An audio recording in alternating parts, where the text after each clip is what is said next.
to crypto-clothesline. We're glad to be here with you. Hanging out the crypto laundry. Getting all the crypto info for you. Crypto-clothesline.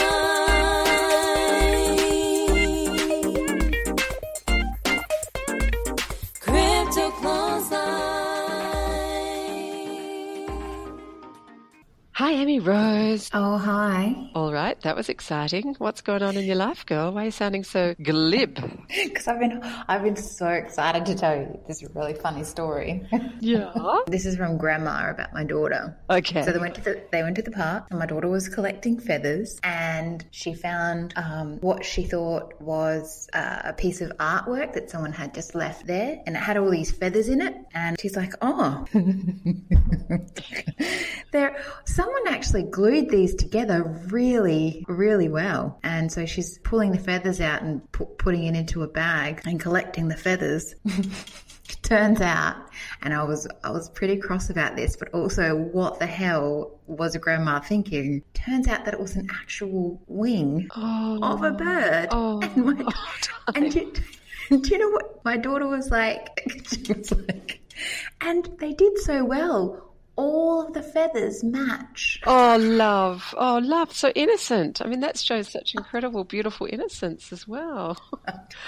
And she's like, they really glued this together really well. Oh, darling. So she's thinking about her, her experiences in the classroom with cutting and pasting and stuff. She was literally playing with a bird's wing. Oh, gosh. Oh, my gosh. That is interesting approach from Grandma. So Grandma obviously has a pretty relaxed approach. Well, she said she really couldn't break it to her. She's like, she'll be scarred for life if I tell her. She's having such a lovely time. If I tell her that she's playing with a dead bird's wing, she's not going to be able to forget that. So she thought, let's just create a good memory. We'll give her a 24-hour shower and we'll go from there. Oh, gosh, that is an interesting. I mean, it is a farm, isn't it? So there's a different aspect. I mean, they're down in a farming community right now. So it's a very different aspect to us city slickers that would be going, don't touch that dead bird's wing. I'm on the farm right now at my family business, and it's a different way of life, that's for sure, down here. But anyway, Abheeti, what's going on in your life? Dead birds aside. Down here, like, we're so superior in Queensland. Even our farms are more superior than what they do in WA. No, it's different down here, as in like from Perth to down in where I am. I get you. It just came out really weird. Like, it's different down here in WA. Well, I had to go into a secret office that had internet. It was hard. Well, I'm pretty good. Yeah, I'm just cruising along. It's school holidays, and one child is off doing art lessons, and another boy has gone to his friend's house, and the third one is sitting here very silently while I'm doing this playing. So he's a bit cool. It's a pretty cruisy. Yeah, beautiful weather starting to ease its way into summer. There's definitely a feeling that winter's wandered off and doing its own thing. So yeah, I'm good. So this week it was a pretty juicy interview, and I was really excited to have Kieran on because he squashed a bug. He squashed a bug, and yeah, we're not talking about the ones that crawl around your kitchen either. No, we're talking about Bitcoin bugs, and that has a ring to it, but not a good one.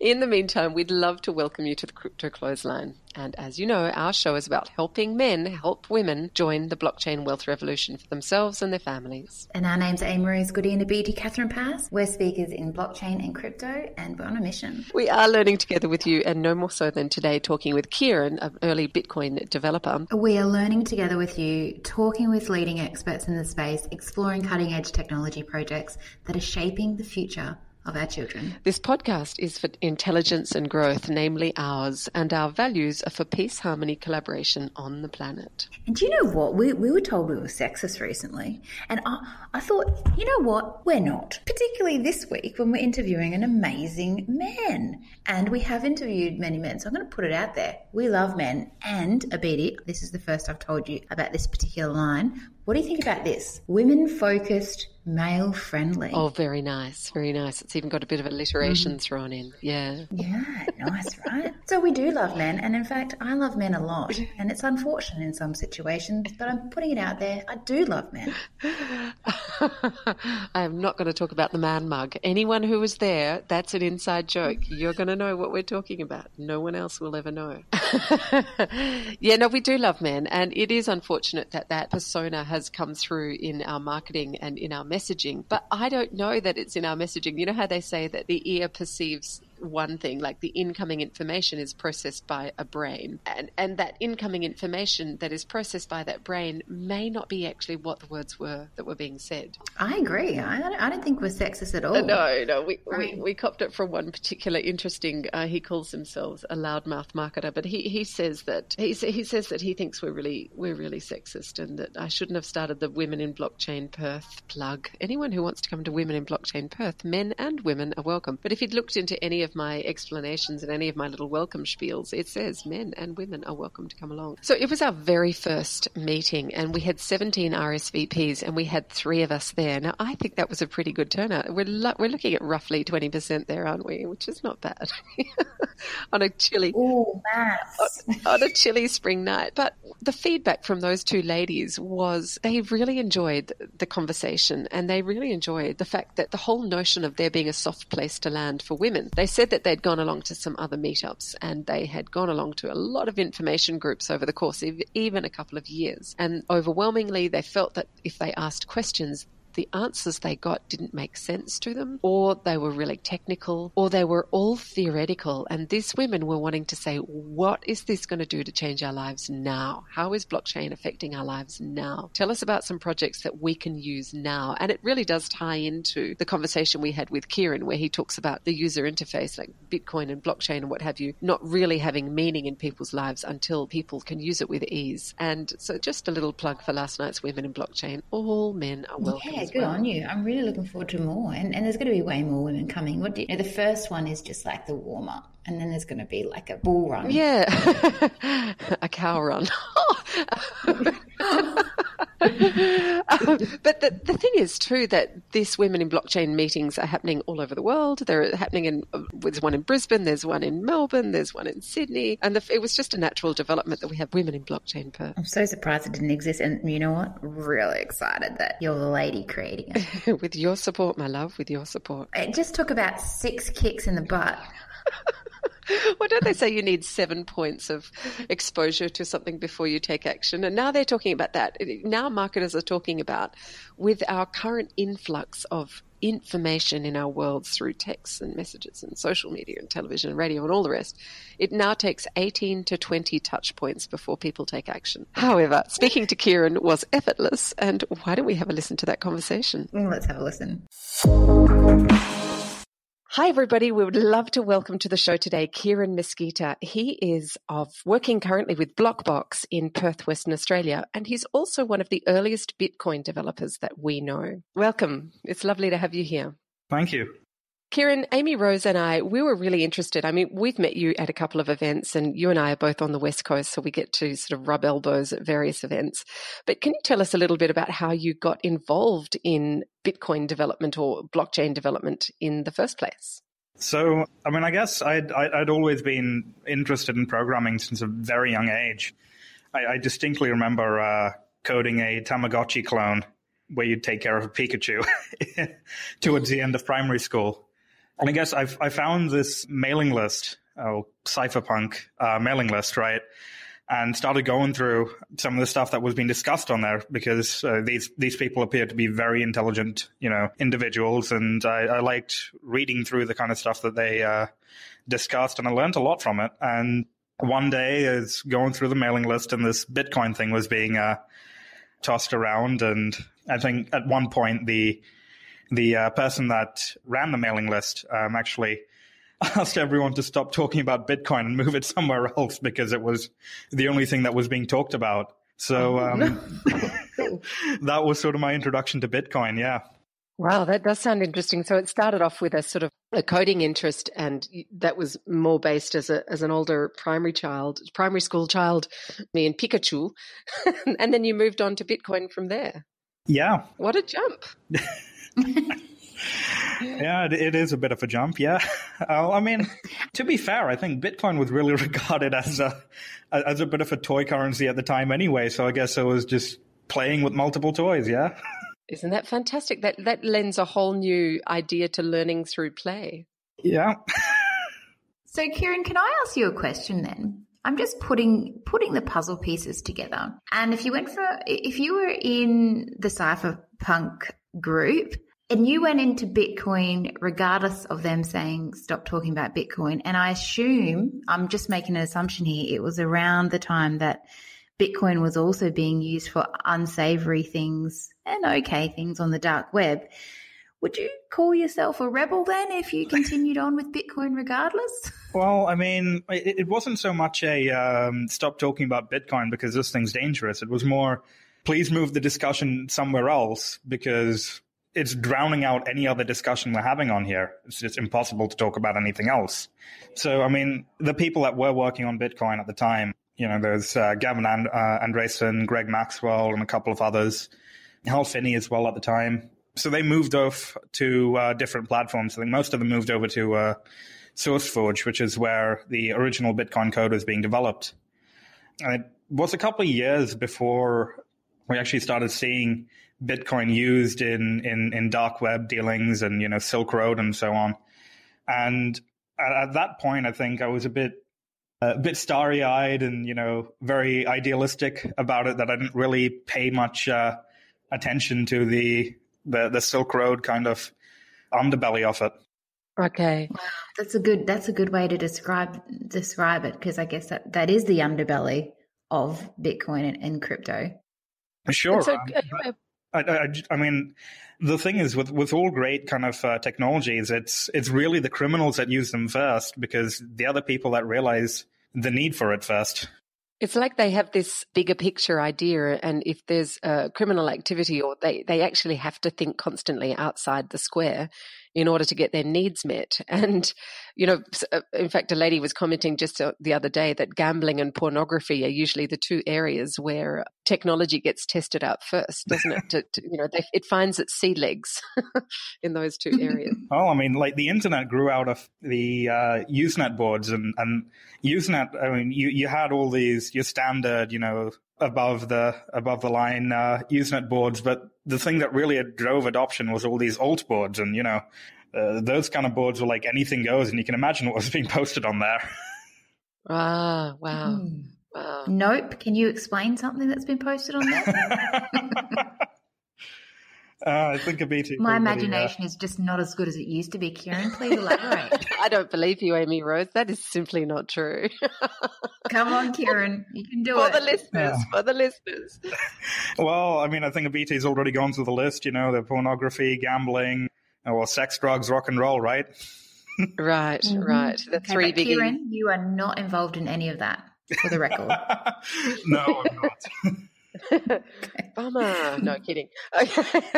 Kieran, you mentioned Silk Road. We have just recently had a fairly lengthy and wonderful chat with Lynn Ulbricht, Ross Ulbricht's mother. And for listeners, Amy Rose, do you mind giving a quick summary about what that's all about? Our interview with Lynn Ulbricht? Yes, or just the background with Ross Ulbricht. Ross Ulbricht is serving time for developing Silk Road. I'm sure you know about that, Kieran, and he's serving a double life sentence and 40 years for that.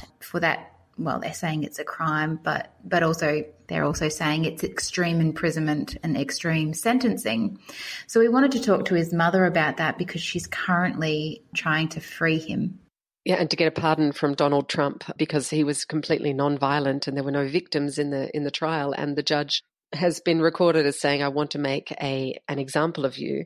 And a lot of the background people were all involved in high finance in the US, so they wanted to keep a lid on Bitcoin. So the story goes.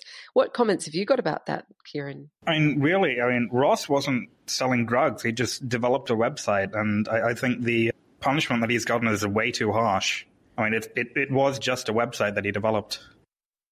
Yeah, we had a similar conversation around that time, around a dinner table, about the fact that if Mark Zuckerberg got the same sentencing because people were using Facebook for illicit material or for inappropriate material, which is happening all the time.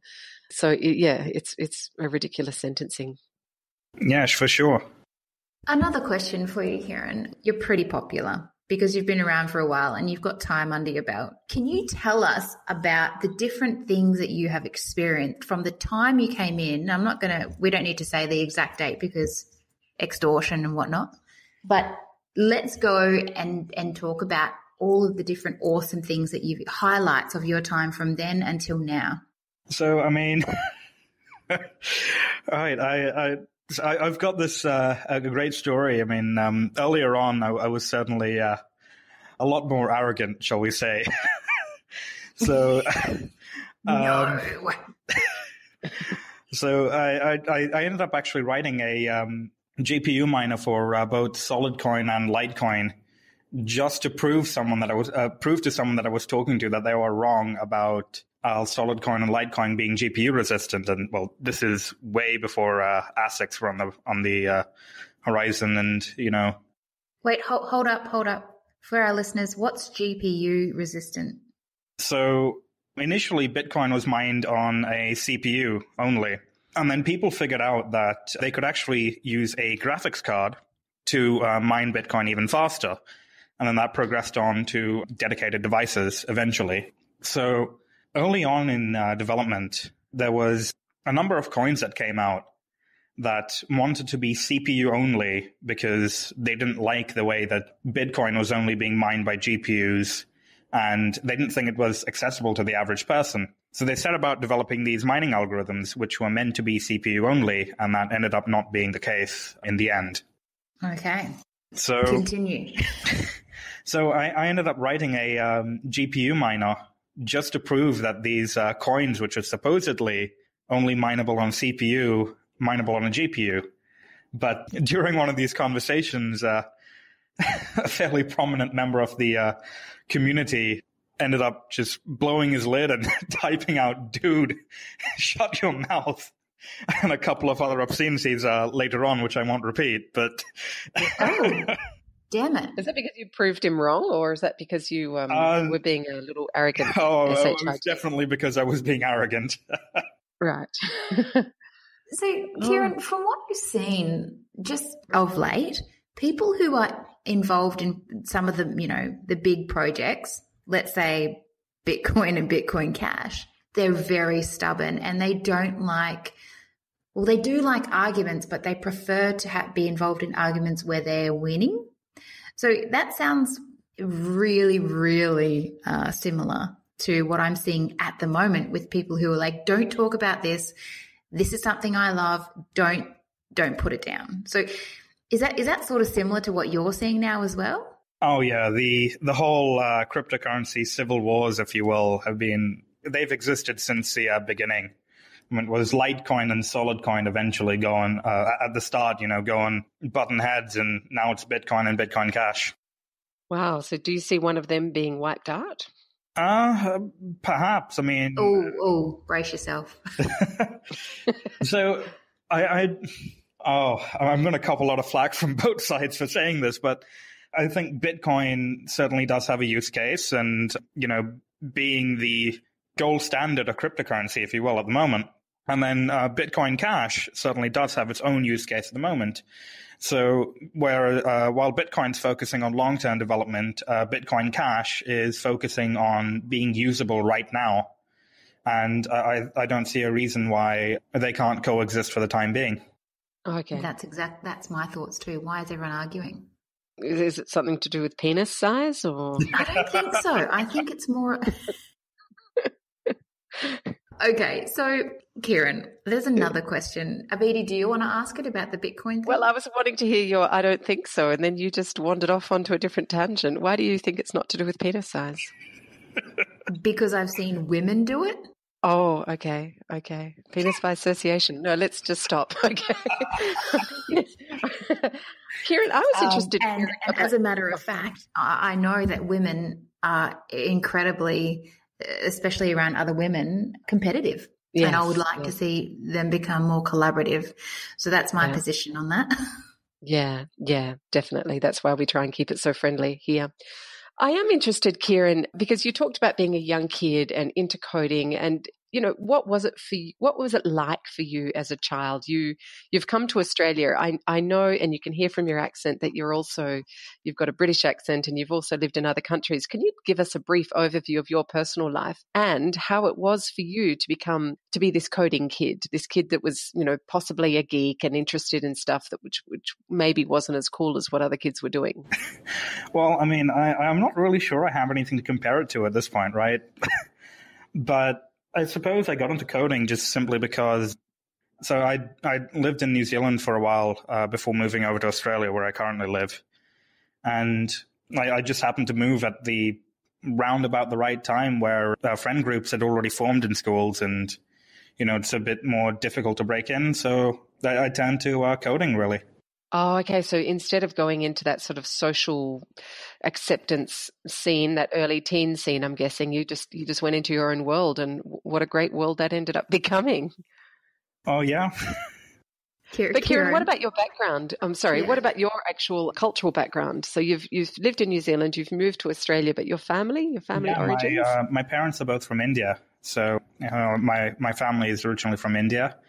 I don't really know what else to say about that. But your surname doesn't sound Indian, so is that sort of Portuguese India or India with a Portuguese influence? Maybe. I mean, perhaps. I really don't know what the the actual background of my surname is exactly. Oh my God, you have to check that out. That's fascinating.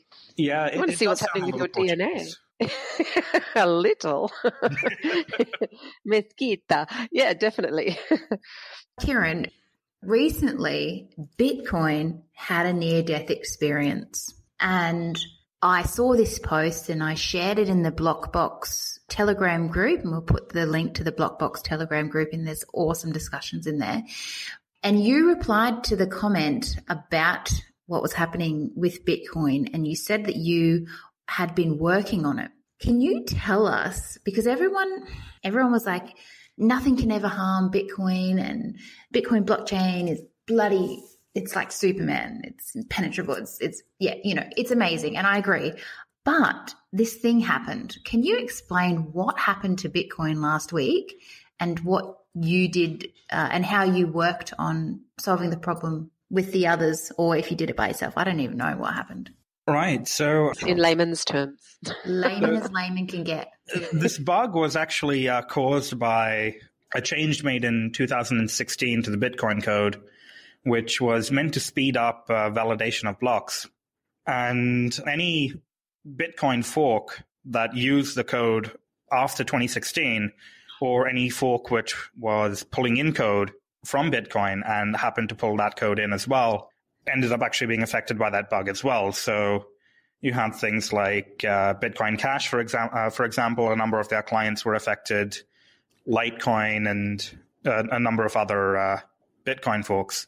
So I'm working on my own fork of Bitcoin called Bitcoin Hex. It's a little tongue-in-cheek fork, if you will. It's sort of just to poke fun at some of the ridiculous ICOs that are coming out nowadays. Okay. And also sort of as a way to just prove that cryptocurrencies can actually replace the role of banks, and we are replicating some of those roles here with Bitcoin Hex. We're doing term deposits and so on. So back to the fork. I got a little bit sidetracked there. Back to the fork. That's okay. Good plug, though. Good plug, Kieran. Yeah. So and the majority of cryptocurrencies that were actually forked from Bitcoin were affected by this bug. So what ended up happening was, I'm not really too sure what the timeline was for the Bitcoin core developers and the Bitcoin ABC developers. I think they knew about it a little bit longer than we did.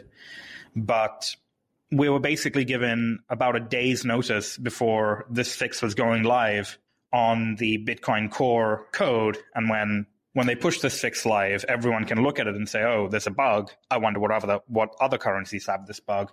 So it was very important that we fix the code in all of our clients as well prior to the bug being disclosed.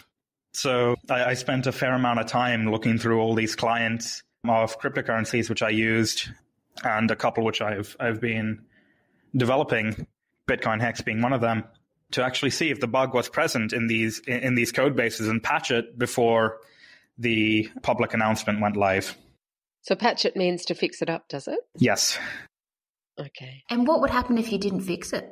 Well, if I didn't fix it, or if someone else didn't fix it, I guess basically anyone that was aware of the bug could look at our code base and see that, okay, the bug is there and take advantage of it. So either there were two ways that an attacker could take advantage of the bug. So one would be to mine a malicious block and then send that out to the network, which would end up crashing all of the nodes that people were running. And the other would be to, depending on what point in time the Bitcoin fork was forked off, if it was earlier, then they could actually use this to duplicate coins or create new coins out of thin air, Wow. which is not something you want in a cryptocurrency, which is only ever meant to have 21 million coins.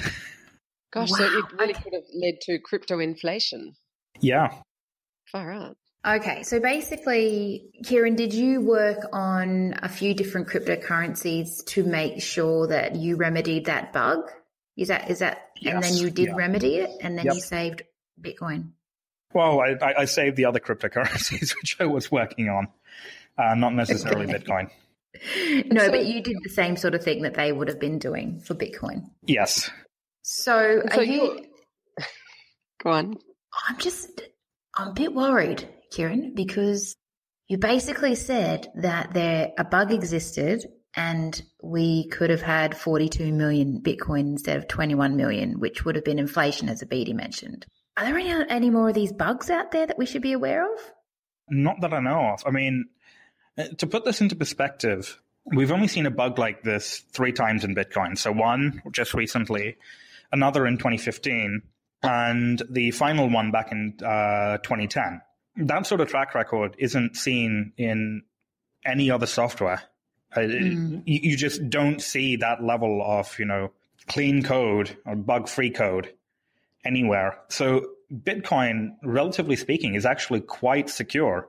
But that being said, I think we still need to understand that Bitcoin hasn't actually had a stable release yet. We're still in beta. We're still developing it. It's not ready for, throwing the entire world's financial system on it. So that is something that needs to be kept in mind. Yeah. So further to that, then, we can easily see from this example that if you clever coders hadn't jumped in there and patched or fixed this bug, then we would be in absolute crypto chaos. And that leads to the next question, which was all about the fact there's been discussions about our future lying in the hands of coders. What can you comment on that? Like, given that we have such a great dependency on software and the developing, mega giants of AI and the Internet of Things and all the other aspects, not just the blockchain development and the various blockchain developments, can you comment on whether we are completely dependent as a human race on coders, on developers, or whether we've been dependent on them for a very long time and just drifted off and didn't notice it? Well, I mean, software runs a lot of the stuff that we do nowadays. I mean, a lot of the world's banking systems run purely on software. It's the majority of financial transactions in the world are just ones and zeros in the computer database somewhere. So we've already been relying on coders for a very long time. I think the difference with Bitcoin is with most other pieces of software, you're very much dependent on the company that produces it to continue updating it and ensure that it is bug free. Whereas with Bitcoin, it's open up to anyone to contribute. Anyone can contribute, and anyone can review the code themselves and ensure that the changes being made are of high quality, and there's no malicious code being inserted in there. So Bitcoin is a much better piece of software to be relying on than what we currently have. But yeah, we are very much dependent on software developers. And Kieran, what do you see as the future then? And what's the timeline? I mean, it feels like there is a bit of a race, and Bitcoin does have its place, but what sort of timeline can we expect? I mean, it's in beta stage. What's the next stage, and when will that be, and what will that be? Well, I mean, the internet really took about 25 years-ish to reach the point where everyday people could use it. I mean, in the early days, no one was going to just, pick up a computer and then type out an email in the command line and, screw around with some command line programs and, I can't see what this is. I just have to remember the specific sequence of words to type in, and it does it, right? And now we can, pick up an iPad and send an email very easily. So I think Bitcoin adoption is going to follow a very similar curve to that. So we're about 10 years in, and I think we'll start seeing widespread use of Bitcoin and other cryptocurrencies, as an everyday thing in another 15 years or so. Wow. So you think it's another 15 years away? Yeah. I wish it was sooner, but there's a lot of things that need to be worked out. It really is a case of hodl and hold on. Yeah. Well, I mean, certainly the first thing that we need to fix is the user experience. I mean, not everyone's going to know, okay, I've got my list of seed words that I need to write down, otherwise I'm going to lose access to my money. And then how do I manage my private keys? And, I've got to make sure that my wallet is downloaded on my phone and synced up to the blockchain for me to actually use my funds, right? Not everyone's going to want to deal with that right now. And we need to figure out ways to make that a lot easier to use before we start seeing mass adoption. I think that is the biggest hurdle that cryptocurrencies are facing. And I suppose if I went back and if I was Satoshi, right, and I went back in time and went back to 2008, 2009, I wouldn't call it Bitcoin. I mean, you've got the world's most intangible currency, and you're associating it with the world's most tangible currency, like a coin, right? Yeah. And then, a wallet. A wallet stores my coins. No, a Bitcoin wallet doesn't store your coins. Your coins are on the blockchain. It's actually just a list of ledger entries. Your wallet stores like your keys to access those coins. So maybe I'd call it keychain instead of wallet. And, there's a lot of mistakes in the user experience department that were made early on. And certainly a lot of the early Bitcoin developers, myself included, weren't the best when it comes to developing good user experience. So that user experience could somehow be quite closely related to, say, the world of marketing. And there are quite a few people saying, unless you make Bitcoin and the use of Bitcoin, i.e. the interface that you're speaking about between the people on the street and people who are coding or people who are creating this stuff, and unless that interface becomes, like you say, user-friendly, like literally the click of a button, then we're not going to see it become commonly used until it's easy for people to access, yeah? Yeah, exactly. Food for thought. It's a bit of a shame that it's got 15 years. I mean, I was getting a bit excited for the past few years. Just another 15 to go. Jesus. Well, to put things into perspective, smartphones have only been around about a year longer than Bitcoin has. So we've seen a lot better adoption of smartphones than we have of Bitcoin. Because of that user interface, because of the accessibility to people. Right. Awesome. That's interesting. Well, I think we try to make our episodes go for 30 minutes. So we're going to wrap it up, unless there's something else that you would love to talk about. Kieran, anything you might like to plug? No, I think that's it. I've got one more question, though. Sure. Okay. Kieran, I wanted to ask you, it's come up in conversation quite a lot recently about women in coding and the fact that there are overwhelmingly a lot of guys in coding and not so many women. Do you know women who are coders? Yes. I know some very good women coders. Okay. And a couple my age as well. So and so in order to change that, because generally speaking in education, girls are, it's a generalization, so, quote unquote, but girls are generally attracted maybe more to the languages and communication and those sorts of things, and that men or boys are generally more driven towards tech and science and mathematics. Would you say that's correct, or would you say that's a misnomer? I think that is the case currently, but certainly women have a lot to contribute in the coding world. There's a lot of fresh perspectives that can be brought in.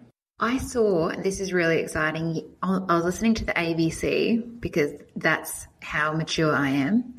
I was listening to ABC radio and they did they were talking about a study they'd just completed, this is yesterday, on Australian children and boys and girls, and they found that boys and girls had exactly the same capacity for mathematics. So they were getting the same marks, they had the same interests, and these are in primary school.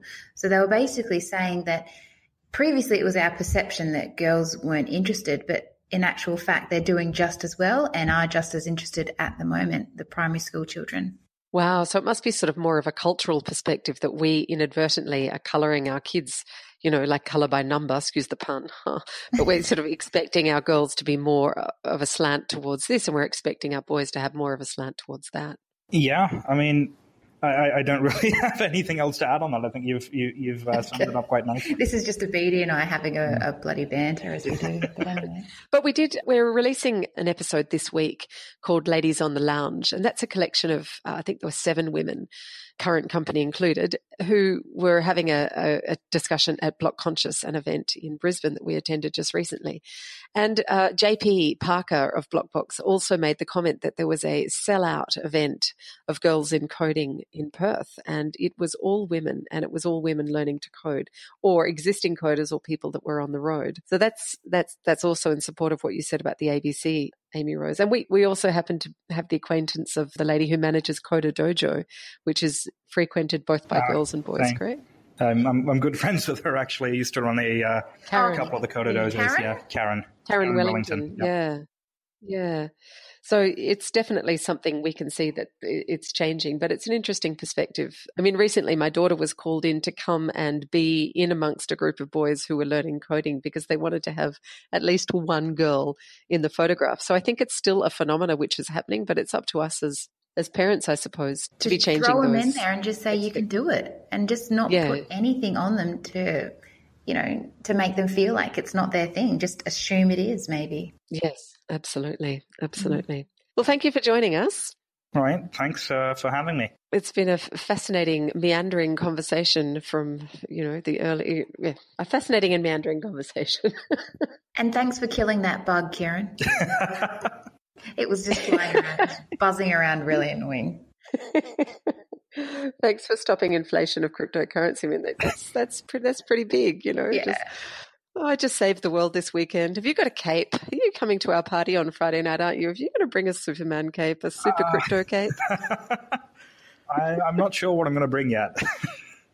But, I will be at the party on Friday. Great. We look forward to seeing you then. And thank you so much again for joining us on the Crypto-Clothesline. All right. Thanks for having me. Bye. Bye. Wow, I cannot believe that Kieran was standing in our kitchen stamping out the bugs of the Bitcoin Litecoin or the Bitcoin forks that he did. He plugged and he squished bugs. That's what he did in that episode. And he explained to us exactly what happened to Bitcoin the week before. There was a bug, as you heard, and that worried me. It worried me because, he did say that, you know what, it's got less bugs than every other piece of software, but it doesn't have 0 bugs. And this is the thing. And when people sell Bitcoin, they're like, it's amazing, it's perfect, and it's still being developed, but they're saying you can't break it, and you could break it. Well, that's the thing. It was really interesting just to hear that inside perspective, and the fact that he mentioned in the Telegram group, I think he said something very sort of relaxed, like, oh yeah, it had me up half the night. I was thinking, oh my God, what's going on? And he spoke about it in such a relaxed way, but he said it's actually only the 3rd time since the inception of Bitcoin that this has happened. It's actually quite a big deal.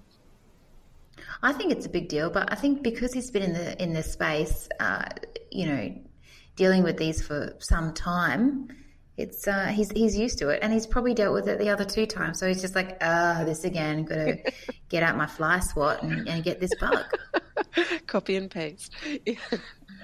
Yeah, right. He knew. He basically sounded like he knew what it was, and it was like, whatever, no sweat off my brow. Too cool. But that whole notion that we could have crypto inflation, which is the complete opposite. It's like the smashing of myths, like the fact that the banks and all are jumping on, or have been for some time, onto the cryptocurrencies and apparently amassing huge amounts so that they then have a 51% control of the market, and that's when they're going to help everything climb again. It's a similar thing when you have this sort of myth, this idea that you cling to, that Bitcoin and the blockchain backing it up, can't be tampered with, can't be bugged, and yet here it is. Yeah, but do you know what's pretty exciting? Do you know how many people jumped on that to help out? Like, Bitcoin's pretty big. It's pretty big in some ways, but still we're looking at the stats that, it's only 5% of women who are taking action in the blockchain and crypto world compared to 95% of men and stuff. And we sound like we're back onto our sexist bandwagon, but we're not sexist. No, but the thing is, do you know, there's actually a lot of women developers and programmers and whatnot on GitHub, and they have a username that isn't masculine or feminine, but people just assume that they are men. And so people assume that there's mostly men developing and programming, but in actual fact, it's actually not the case. They just use that so that they don't deal with the sexism and stuff. It's true. There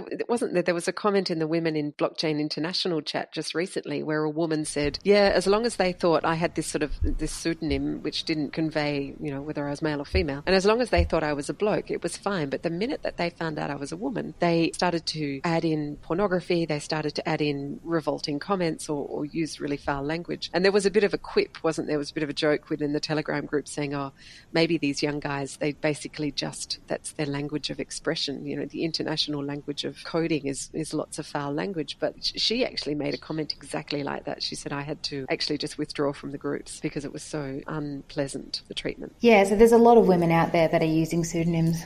And that just goes to show that there's a lot of women out there, and we think that they're men developing these protocols and working on in the blockchain space, and you just don't know who they are. Even just recently, you said to me, "Who's this person?" And I won't repeat the name, but it was a Telegram handle, and I said, "Oh, that's this woman." And you were like, "Oh my gosh!" And her name is actually a male name, so she's got a handle with a male's name in it. And when I messaged her privately to see if she was able to come along to this Get Your Block Off party that you and I are putting on, she said, I'd love to. And I tried to add you to the group, but I couldn't. She goes, no, I'm really, really watertight with my privacy. So I guess that's another aspect of the same thing, whether it's a woman in the space or whether it's just someone being extremely conservative and careful in the space. But either way, it's exciting considering the statistics that boys and girls are both just as interested in maths as each other. I'm pretty excited. It sort of comforts me knowing that we're not actually some sort of battle or a race to get more women in, because eventually, given the statistics and given even my daughter's curiosity and keenness to get involved in coding, I just think eventually there will be that beautiful balance. And we can obviously encourage, but evolution, I just think, will just balance everything else out in time. You might argue with me, and lots of people probably will, but that's my opinion. But the other thing that I wanted to mention briefly before we say goodbye is that there is an initiative by, I think he's been called a blockchain-friendly principal in a Victorian school. Victoria is a state of Australia. In a Victorian school where they're actually introducing blockchain coding classes for children in primary school. How's that for cool? Yeah, that's associated with NEM. And we interviewed also Alex Tinsman, who talked about her son being so au fait with coding and being able to jump into the crypto scene as a 10-year-old. So I think you're right. We're going to see some massive, massive changes just in the way we approach those biases. Oh, and my daughter's teacher. So my daughter has been getting a lot better at maths now that she's doing coding, because it's, coding, maths, they just go together. And I had a parent-teacher meeting and we were discussing how far she's come. And I said, well, it's likely because we sit there and we do our Python. And the teacher, she's a lovely lady. She said, oh, really? Can you come in and teach the kids about that? Well, actually, we do a crypto and kids thing together, Abheeti. You and I do this. And yeah, so she wants us to come in and talk to my daughter's class about blockchain and Python. And because she's seen the effects of learning that in the classroom, like direct effect, which is my daughter getting better at maths. Well, that's really, really uplifting, because sometimes in community or alternative schools, and I know your daughter is in an alternative school as my kids are, But sometimes in those schools there can be a real friction around technology and the introduction of technology, because me too, I'm included in this. I want my kids to be climbing trees, not necessarily with their face stuck in front of a screen. However, I too have been following with a lot of interest what your daughter's doing with the coding, and I'm super excited that that is the outcome, the development. Yeah, you should totally do it, even just for fun. And there's heaps of programs out there that you can do with Python in particular. And it's so user-friendly and child-friendly, and there's heaps of books and websites that are free that you can go to. And I might put some of those links in the show notes for kids to get involved. Yeah, that's a great idea. Share what you're doing at the moment. All right, well, I shall see you tomorrow because you happen to be in the West at the moment, which is a bit exciting. I'm going to see you tomorrow for the party. Oh, it's so posh. I did say to Kieran, now this is Kieran that we interviewed, you'd already hung up, but I did say to Kieran, I think we're going to need you to be a bartender because we're going to need someone to be a little bit more responsible than we're going to end up being. and let's put a photo in the show notes of us and Kieran. Okay. All right, darling, I'll see you tomorrow. Okay, ciao. Bye. Hi, you've called Abheeti and Amy Rose at Crypto-Clothesline. Leave a message after the beep. Okay, 3, 2, 1, ready? I understand that you ladies seem to be thinking that blockchain is going to be revolutionising our world and that you are seeing cryptocurrency as the future of money. However, I would like to remind you that when Mr. Edison was creating electricity for the first time, nobody was waffling on podcasts and creating episode after episode after episode about the possible iterations of electricity in the future. I mean, I'm looking at my widescreen TV. I've got my lovely floor lamp. There's all sorts of things we could have talked about way back then, but we didn't waste people's time. I wish you wouldn't either.